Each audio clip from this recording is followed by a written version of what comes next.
আপনারা আহমদ দিদাদের নাম শুনেছেন? জাকির নায়েকের গুরু আহমদ দিদাদ একটা বই লিখেছেন, the ultimate miracle of the holy Quran. ওই বইতে তিনি উল্লেখ করেছেন ইউনাইটেড স্টেটস অফ আমেরিকার কিছু বিজ্ঞানীরা সবচেয়ে পাওয়ারফুল যে কম্পিউটার ক্রে 1 সুপার কম্পিউটার, এটা দিয়ে আমেরিকার মিলিটারিতে যারা চান্স পায়, মানে সেনাবাহিনীতে, তারা ম্যাথমেটিক্যাল ক্যালকুলেশন গুলো করার জন্য এই কম্পিউটার ব্যবহার করে। আহমদ দিদাদ তার ultimate miracle of the Holi কোরআনে বলছেন যে কম্পিউটারের সব ইনফরমেশন গুলোকে কনসাইজ করে ওই ক্রে 1 সুপার কম্পিউটারের মাইক্রো চিপসের ভেতর ঢুকিয়ে কমান্ড করেছে, is it possible to create a book like Quran? ও কম্পিউটার, তুমি অ্যানালাইসিস করে বলো এই কোরআনের মতো আরেকটা বই কি পৃথিবীর মানুষের বানানো সম্ভব? আপনারা বলছেন জি না, কিন্তু কম্পিউটার বলেছে ইয়েস, সম্ভব। It's possible but you need to spend more than 63 octillion years. সম্ভব, কিন্তু পৃথিবীর সব মানুষদেরকে 63 অক্ট্রিলিয়ন বছর বেঁচে থাকা লাগবে আর চেষ্টা করা লাগবে। এটা শুনে বিজ্ঞানীরা তো মহা খুশি, হোক না অক্ট্রিলিয়ন আর ফক্ট্রিলিয়ন, পারাতো যাবে। কিন্তু নিউমেরিক্যাল সায়েন্স বলে যে octillion is very dangerous to reach there. Octillion হচ্ছে এমন একটা সংখ্যা যেটা পর্যন্ত পৌঁছা মানুষের পক্ষে অসম্ভব।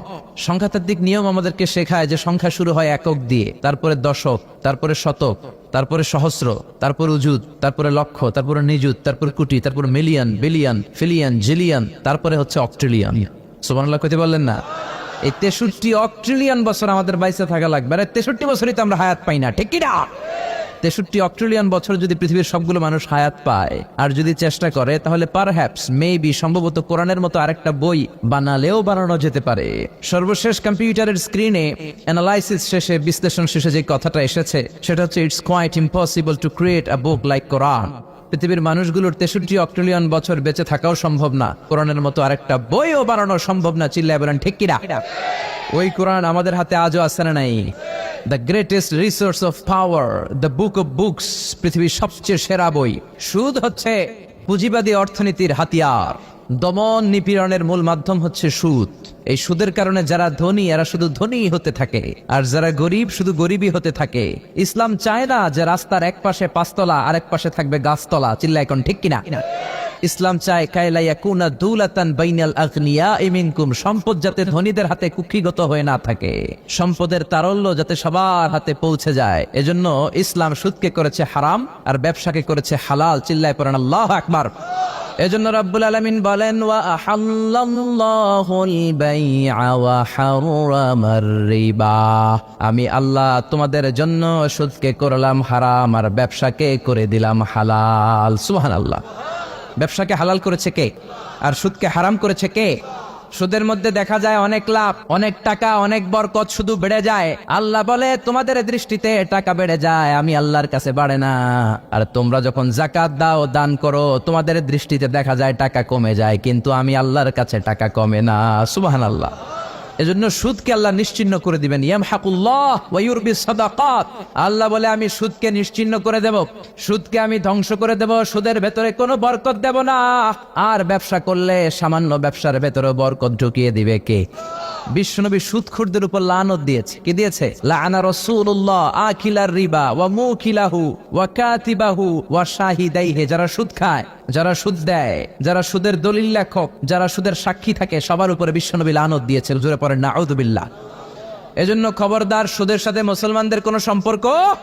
বিশ্বনবী বলেছেন আর রিবা সালাসু ওয়া সাবউনা বাবান, সুদের রয়েছে 73টা গুনাহ। কয়টা গুনাহ? সুদের মধ্যে 73টা গুনাহ। আইসারুহা আইয়ান কাহার রাজুল উম্মা, 73টা গুনার মধ্যে সবচাইতে ছোট্ট গুনাহ হলো নিজের মায়ের সাথে জিনা করা। 73টা গুনাহ, আর সবচেয়ে ছোট গুনাহ হচ্ছে আইয়ান কাহার রাজুল উম্মা, ব্যক্তি তার মায়ের সাথে জিনা করবে। এটা যদি সবচেয়ে ছোট্ট গুনাহ হয়, তাহলে বড় গুনার অবস্থা কি? বড় গুনাহটা কি জানার দরকার আছে না নাই? আল্লাহ সেটাও বলে দিলেন ফাআযানু বিহারবিম মিনাল্লাহি ওয়া রাসূলিহি, সুদের সবচেয়ে ছোট গুনাহ মায়ের সাথে জিনা করা, আর সুদের সবচেয়ে বড় গুনাহ আল্লাহর সাথে যুদ্ধ করা। করবেন নি? পারা যাবে না আল্লাহর সাথে যুদ্ধে? সে আল্লাহ কবে থেকে ক্ষমতায় বসা, এখন তো আল্লাহ বুড়া হয়ে গেছে। হ্যাঁ, আল্লাহর ক্ষমতা কি আগের মতো আছে? জোরে বলেন আছে? এজন্য সুদের সবচেয়ে ছোট গুনাহ মায়ের সাথে জিনা, সবচেয়ে বড় গুনাহ কার সাথে? যুদ্ধ। আরো জোরে বলেন। এজন্য বিশ্বনবী বলতেন ইজতানিবু আস-সাবআল মুবিকাত, 7টা ইমান বিধ্বংসী আমল বিধ্বংসী কাজ থেকে তোমরা বেঁচে থাকবা। 1 নম্বরে হলো শিরক, আল্লাহর সাথে শিরক করবা না। 2 নম্বরে হলো মাতা পিতার সাথে অবাধ্যতা করা। 3 নম্বরে জাদু দেখানো, জাদু টোনা করা। 4 নম্বরে অন্যায় ভাবে কাউরে হত্যা করা। 5 নম্বরে এতিমের সম্পদ খাওয়া। 6 নম্বরে কোন নারীকে অন্যায় ভাবে জিনার অপবাদ দেওয়া। 7 নম্বরে সুদ খাওয়া। কি খাওয়া? এই 7টা কাজ করলে আপনার ইমানটাকে ধ্বংস করে দিবে কে? চিল্লায় বলেন কে? এজন্য দুনিয়াতে যারা সুদ খায় তাদের সম্পদে কোনো বরকত নাই, তাদের শুধু রোগ আর রোগ, টেনশন আর টেনশন, আছে না নাই? আবার বিশ্বনবী বললেন যারা সুদ খায় তাদের 3টা শাস্তি। কয়টা? 1 নম্বরে কিয়ামতের দিন আল্লাযীনা ইয়াকুলুনার রিবা লা ইয়াকুমুনা ইল্লা কামা ইয়াকুমুল্লাযী ইয়াতাখাব্বাতুহু শাইতানু মিনাল মাস। সুদের 1 নম্বর শাস্তি, কিয়ামতের দিন সুদখোর যখন কবর থেকে উঠবে রব্বুল আলামিন তাকে জিনে ধরা রোগীর মতো, পাগলের মতো উঠায় দিবে। সুদখোর কবর থেকে উঠে ভূতে ধরা রোগীর মতো, জিনে ধরা রোগীর মতো, পাগলের মতো লাফাতে লাফাতে উঠবে। তারে দেখে কিয়ামতের ময়দানের সবাই বুঝবে লোকটা হলো সুদখোর। কি খোর? এটা হচ্ছে 1 নম্বর শাস্তি। 2 নম্বর শাস্তি বিশ্বনবী বললেন আমি স্বপ্নে দেখলাম কিছু লোকের পেট হচ্ছে বিশাল বড় ঘরের মতো, আর ওই পেটের ভেতরে দেখলাম ভয়ঙ্কর বিষাক্ত সাপ। জিব্রাইল রে বললাম ও জিব্রাইল মান হাউলা, এরা কারা? বিশ্বনবী বললেন হাউলা এই আকালাতুর রিবা, এরা হলো আপনার উম্মতের মধ্য থেকে যারা সুদ খেয়েছে ওই সুদখোর লোকগুলা। পড়েন না আউযুবিল্লাহ। 3 নম্বর শাস্তি বিশ্বনবী বলেন যে রাতে আমাকে মেরাজে নেওয়া হলো, রাআইতু লাইলাতা উসরিয়া বি, মেরাজের রাতে আমি দেখলাম রক্তের একটা নদী, ওই নদীর উপর কিছু লোক সাঁতার কাটে। কিসের নদী? রক্তের নদী আমরা কোনোদিন দেখেছি? রক্তের একটা নদীর ভেতরে কিছু লোক সাঁতার কাটে। সাঁতার কাটতে কাটতে বাঁচার জন্য যখন পারে আসতে চায়, তীরে আসতে চায়, কিছু ফেরেশতারা অনেক বড় বড় পাথরের খণ্ড নিয়ে বসা, তীরের দিকে আসতে চাইলে প্রচন্ড জোরে পাথর নিক্ষেপ করে তার চেহারার দিকে। পাথরের আঘাতে ওই লোকটার চেহারা ছিন্ন বিচ্ছিন্ন হয়ে যায়। লোকটা চিৎকার করতে করতে আবার রক্তের নদীর মাঝখানে চলে যায়। আবার তীরে আসতে চাইলে আবার পাথর আছে না নাই? বিশ্বনবী বললেন মান হাউলা ইয়া জিবরিল, ও জিব্রাইল এরা কারা? বিশ্বনবী বললেন এরা হলো আপনার সুদখোর উম্মাত। এরা কারা? এজন্য সুদ খাওয়া যাবে? জোরে বলেন সুদ খাওয়া যাবে? খবরদার সুদ খাওয়া যাবে না। সুদের বিপরীতে আমরা ব্যবসা করব। ব্যবসায় বরকত দিয়েছে কে? বিশ্বনবী বললেন রিজিককে আল্লাহ 10 ভাগ করেছেন, তার 1 ভাগ দিয়েছেন পৃথিবীর অন্যান্য পেশার ভেতরে, আর 9 ভাগ দিয়ে দিয়েছেন ব্যবসার ভেতরে। সুবহানাল্লাহ। রিজিকের 9 ভাগ থাকে ব্যবসার ভেতরে, এজন্য সুদ খাওয়া যাবে না। সুদের সাথে ইসলামের কোনো সম্পর্ক। আমরা ব্যবসা করব। আপনি মুশারাকা সিস্টেমে, মুদারাবা সিস্টেমে, আপনি মুরাবাহা সিস্টেমে ব্যবসা করেন, ওই ব্যবসায় বরকত দিবে কে? সুদ হারাম এই কারণে, কারণ টাকার ভেতর থেকে টাকা আসে। আপনি 1 লক্ষ টাকার একটা বান্ডিল আপনার আলমারির ভেতরে আজকে রাখলেন, 1 বছর পরে খোলার পরে এটা কি 1,10,000 টাকা হবে? 1,05,000, 1,02,000, 1,10 টাকা, 1,05 টাকা, 1,01 টাকা, 1 টাকাও পারবে না। কত থাকবে? 1 লাখই থাকবে। কারণ টাকার ভেতর থেকে টাকা আসে না। টাকার ভেতর থেকে টাকা আসে যখন ওই টাকার সাথে শ্রম যুক্ত হয়, যখন টাকার সাথে কষ্ট যুক্ত হয়, যখন টাকার সাথে মেধা যুক্ত হয়। ঠিক কিনা? তো আপনি টাকা দিয়ে কেমন করে টাকার ভেতর থেকে টাকা নেন? এটা হারাম। হয়তো আপনাকে ব্যবসায় অংশগ্রহণ করতে হবে, লাভ লস দুইটাতে অংশগ্রহণ করতে হবে, রিস্কও থাকবে। আপনি ব্যবসায় টাকা দিয়ে শুধু লাভ নিলেন, লস নিলেন না, এটাই সুদ। ঠিক কিনা? আপনার লাভও নিতে হবে, লস নিতে হবে, ঝুঁকিও নিতে হবে। এইটার নাম হলো ব্যবসা। হয় আপনি ব্যবসা করবেন, তা না হলে আপনি কর্জে হাসানা দিবেন। কি দিবেন? কর্জে হাসানা দিলে ওই ব্যক্তির মর্যাদা বাড়িয়ে দেয় কে? চিল্লায় বলেন কে? 3 সিস্টেমে ব্যবসা করবেন। কয় সিস্টেমে? 1 নম্বর হচ্ছে মুশারাকা সিস্টেম। মুশারাকা পার্টনারশিপ, আমি আপনি শেয়ার, 3-4 জন মিলে শেয়ার, আমার টাকা আপনার টাকা, আর দুজনে মিলে ব্যবসা করব। আমার যদি ধরেন 4 লক্ষ টাকা হয়, আপনার যদি 6 লক্ষ টাকা হয়, তাহলে যেই লাভ হবে তার 60% নেবেন আপনি, 40% নেব আমি। লসও যদি হয় 60% আপনার উপর, 40% আমার উপর। এই ব্যবসাকে বৈধ করেছে কে? 2 নম্বরে হচ্ছে আল মুদারাবা। মুদারাবাও বৈধ। মুদারাবা মানে হচ্ছে আপনার টাকা আমার শ্রম। আল্লাহ আমারে কোনো টাকা দেয় না, আমি মিসকিন, আমি ফকির, আমি দেব শ্রম, আপনি দিবেন টাকা। কত পার্সেন্ট লাভ হলে কে কতটা নিব এটা আমরা ভাগ করে নিব। কিন্তু লস হলে আমার কোনো লস নাই, কারণ আমার শ্রম আপনার টাকা, আমি যে খাটছি এটাই তো আমার লস। ঠিক কিনা? কথা বলেন। আর টাকা যেহেতু আপনার, পুরো লস নেবেন আপনি। এই সিস্টেমও ব্যবসা যায়। 3 নাম্বার হচ্ছে আল মুরাবাহা। বুঝার চেষ্টা করেন। আমার ঘরে ফ্রিজ নাই, ফ্রিজের দাম 1 লক্ষ টাকা। কয় লাখ টাকা?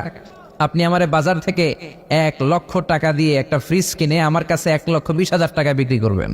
এটা আমি কিস্তিতে দিব আপনারে, 6 মাসের কিস্তিতে দিব। আপনার লাভ হচ্ছে আপনি 1,00,000 টাকা দিয়ে কিনে 1,20,000 বিক্রি করছেন, 20,000 লাভ।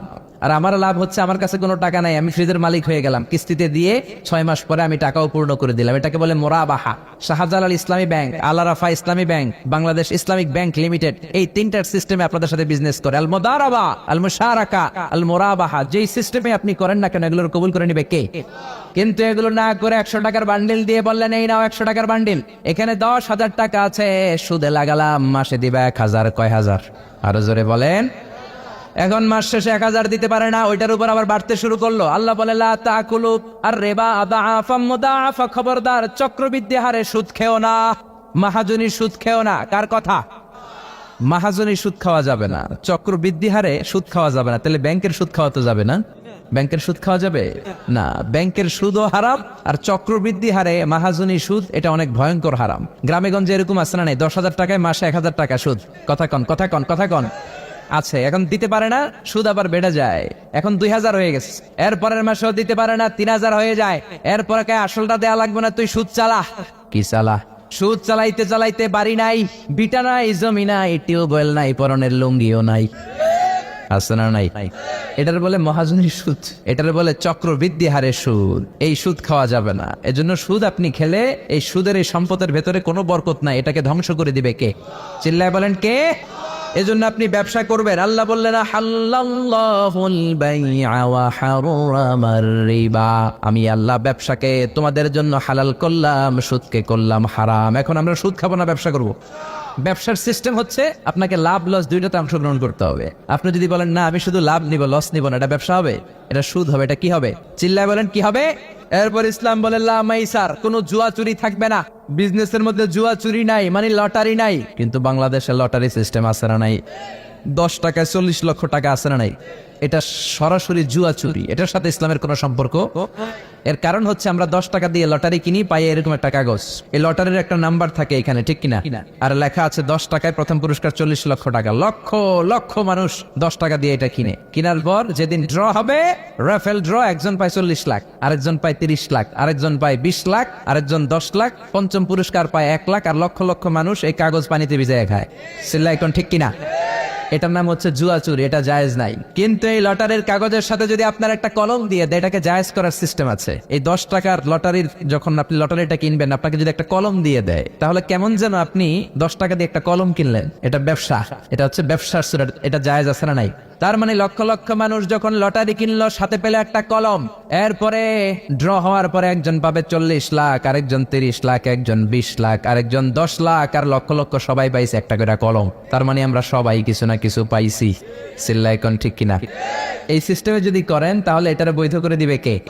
এরপরে ইসলাম বলেন নো আনসার্টেইনটি, কোন ব্যবসার মধ্যে আনসার্টেইনটি থাকতে পারবে না, সুনিশ্চিত হতে হবে সবকিছু। লা দারারা ওয়ালা দিরার ওয়ালা গারারা ফিল বাই, বেচা কিনার মধ্যে কোনো ধোঁকাবাজি থাকতে পারবে না, অনিশ্চয়তা থাকতে পারবে না। অনেকে উড়ন্ত কবুতর বিক্রি করে, আছে না নাই? কবুতর যারা পালেন, 10টা কবুতর আছে আপনার, আপনি দেখবেন সারাদিন কবুতর আকাশে উড়ার পরে বিকালে আবার বাসায় চলে আস। আপনি বললেন এই যে 10টা কবুতর আকাশে উড়ে, এই 10টা কবুতর আপনার বিক্রি করে দিলাম, এক একটা 100 টাকা করে, 10টায় কত হয়? 1000 টাকা বিক্রি করে দিয়েছেন। এই বিক্রি শরীয়ত সম্মত হয় না। এর কারণ প্রতিদিন কবুতরগুলো বিকেল বেলা উড়ার পরে সন্ধ্যাবেলায় ফিরে, আজকে বিকেলে নাও ফিরতে পারে।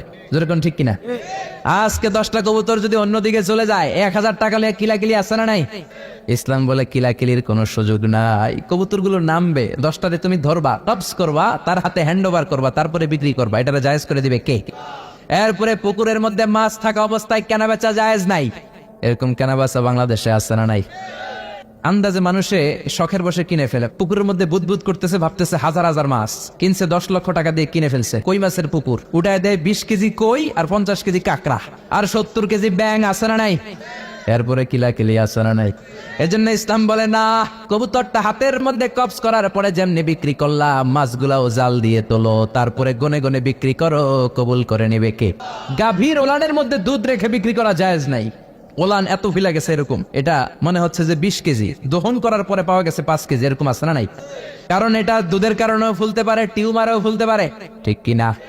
এজন্য ইসলাম বলে লা গারারা ফিল ইসলাম, ইসলামে কোনো গারারা নাই, ধোঁকাবাজি নাই, আনসার্টেনটি নাই, অনিশ্চয়তার মধ্য দিয়ে হাওয়ার মধ্যে কোনো বিজনেস নাই। আগে জিনিসটা তোমার হাতে নাও, তারপরে বিক্রি করো, কবুল করে নেবে কে? শেয়ার বাজার নিয়ে প্রশ্ন করে যেই প্রোডাক্টের ব্যবসা হালাল ওই প্রোডাক্টের শেয়ারও হালাল, চিল্লায় বলেন ঠিক কিনা? এরপরে বিশ্বনবী বললেন মান গাশশানা ফালাইসা মিন্না, বেচা কিনার মধ্যে যে আমার উম্মতদের মধ্যে যে অন্যকে ধোঁকা দেয় সে আমার উম্মত হতে পারে। ধোঁকাবাজির ব্যবসা বাংলাদেশে আছে না নাই? ফলের দোকানে গেলে দেখবেন চকচকে যেই সাইডটা ওই সাইডটা ক্রেতার দিকে রাখে, পচা জায়গাটা নিচের দিকে রাখে, এরকম ব্যবসায় আছে না নাই? বিশ্বনবী মদিনার বাজারে গমের দোকান পরিদর্শন করতে গেলেন, যে দেখলেন গমের স্তূপ, বিশ্বনবী গমের ভেতরে হাত ঢুকায়া দিলেন। উপরে দেখা যায় শুকনা গম, ভিতরে দেখা যায় ভিজা গম। বিশ্বনবী বললেন মান গাশশানা ফালাইসা মিন্না, যে আমাদেরকে ধোঁকা দেয় সে আমাদের উম্মত নয়। The person who deceives us is not among us, যে আমাদেরকে ধোঁকা দেয় সে আমাদের উম্মত হতে পারে। এজন্য ধোঁকাবাজি করে কোনো ব্যবসা করা যাবে? আর সুদের সাথে আমাদের কোনো সম্পর্ক? সুদকে ধ্বংস করে দিবে কে? আর ব্যবসায় বরকত ঢুকিয়ে দিবে কে? বরকতে বিশ্বাস করেন তো? বিশ্বাস করেন? অল্পের ভেতরেও বরকত হতে পারে, 1000 কোটি টাকার মধ্যেও বরকত নাও থাকতে পারে, চিল্লায় বলেন ঠিক কিনা? এজন্য আজ থেকে সুদের সাথে আমাদের কোনো সম্পর্ক নেই, আমরা ব্যবসা করব মুশারাকা সিস্টেমে, মুদারাবা সিস্টেমে, মুরাবাহা সিস্টেমে ব্যবসা করব। অল্প প্রফিট হলো এটার মধ্যে বরকত দিবে কে? আর সুদের ব্যবসা করবেন না তো? আমি আমার খুতবার শুরুতে সূরাতু বনী ইসরাইলের ছোট্ট একটা আয়াত তেলাওয়াত করেছি। আসুন এই আয়াতের আলোকে আপনাদের সাথে কিছু কথা শেয়ার করি, যদি আপনারা মনোযোগী হন। শুনবেন শুনবেন শুনবেন শুনবেন। রব্বুল আলামিন বলেন ওয়াকাদা রাব্বুকা আল্লা তা'বুদু ইল্লা ইয়্যাহু ওয়া বিল ওয়ালিদাইনি ইহসানা। আল্লাহ বললেন গোলাম আমার ফয়সালা দুইটা, এই দুইটা ফয়সালা হলো স্পেশাল ফয়সালা, অনড় ফয়সালা। এই ফয়সালার কোনো নড়চড় নাই, এই ফয়সালার কোনো পরিবর্তন নাই। প্রথম ফয়সালাটা হলো আল্লাহ তা'বুদু ইল্লা ইয়্যা, ইবাদত হবে একজনের, তিনি কে? আল্লাহ ছাড়া অন্য কারো ইবাদত করা যাবে? আবার আল্লাহ ডেকে বললেন গোলাম জিন জাতি মানব জাতি এই দুইটা জাতিকে আমি সৃষ্টি করেছি শুধু আমার ইবাদতের জন্য, ঠিক কি না? ওমা খালাকতুল জিন্না ওয়াল ইনসা ইল্লা লিয়াবুদুন, আমি জিন জাতি আর মানব জাতিকে কোনো কাজের জন্য তৈরি করি নাই, কোনো উদ্দেশ্যে বানাই নাই, শুধুমাত্র কেবলমাত্র একমাত্র আমি আল্লাহর ইবাদতের জন্য বানিয়েছি। কার কথা? আল্লাহ ছাড়া কারো ইবাদত করা যায় না। এই পৃথিবীতে যত নবী এসেছে, এই পৃথিবীতে যত রাসূল এসেছে, সব নবী রাসূলের একটাই দাওয়াত ছিল, তোমরা ইবাদত করবে একজনের, তিনি কে? ইয়া কওমি ইবুদুল্লাহা মা লাকুম মিন ইলাহিন গায়রু, ও আমার কওমের লোকেরা, ও আমার স্বজাতির লোকেরা, এক আল্লাহ ছাড়া অন্য কারো ইবাদত করো না। জিকির করতে হবে একজনের, চাইতে হবে একজনের কাছে, সেজদা দিতে হবে একজনকে, তিনি কে? আল্লাহ ছাড়া কাউরে সেজদা দেয়া যাবে? আমাদের দেশে মাজারে যে সেজদা আছে না নাই, এই মাজারের নামে যে ভণ্ডামি, এটার সাথে ইসলামের কোনো রিলেশন আছে? সম্পর্ক আছে? এই ভণ্ডামির সাথে ইসলামের কোনো সম্পর্ক?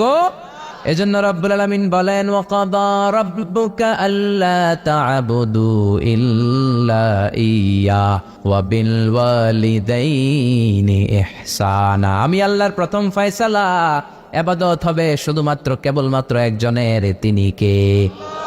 আমরা প্রত্যেক নামাজে সূরাতুল ফাতিহায় আল্লাহরে বলি আল্লাহ ইহদিনাস সিরাতাল মুস্তাকিম, ও আল্লাহ আমাদেরকে সহজ সরল পথ দেখাও, সিরাতুল মুস্তাকিম দাও। আল্লাহ বলেন আনি'বুদুনি হাযা সিরাতুম মুস্তাকিম, আমি আল্লাহর ইবাদত করো, এটাই সিরাতুল মুস্তাকিম। আল্লাহু আকবার। আপনি যদি আল্লাহর ইবাদত করেন তাহলে আপনি বুঝবেন যে আপনি সিরাতুল মুস্তাকিমের উপর আছেন। আর যদি বুঝেন আল্লাহর ইবাদত ছেড়ে আপনি অন্যদিকে দৌড়াচ্ছেন, তার মানে হলো আপনি সিরাতুল মুস্তাকিমের উপর থাকার সৌভাগ্য অর্জন করতে পারেন নাই। চিল্লা এখন ঠিক কি না? এজন্য আল্লাহ বললেন আল্লাহর ফয়সালা কয়টা? আরো জোরে বলেন কয়টা? এক নাম্বার ফয়সালা ইবাদত হবে শুধু একজনের, তিনি কে?